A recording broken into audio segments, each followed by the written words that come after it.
correcting the patients with the proper treatment protocol.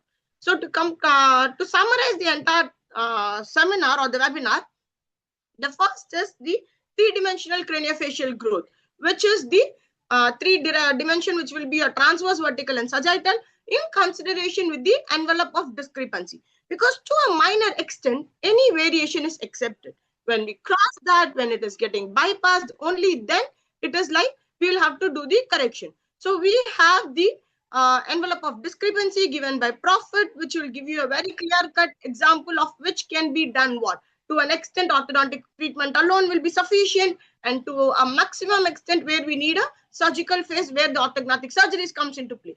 But it is not always both the ends. Somewhere, somehow, we always come in the middle.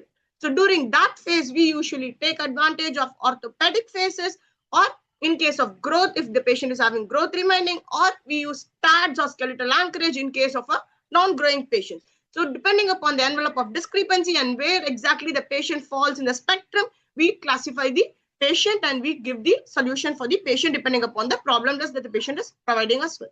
So in skeletal problems, you have to consider all three dimensions, as we have already mentioned about the transverse, vertical, and sagittal planes. But when we talk about growth modulation, the main domain that we have to consider is the timing.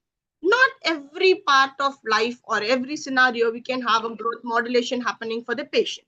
So we have to take a very critical concept of time into consideration. We have to exactly, in some scenarios, we have to wait.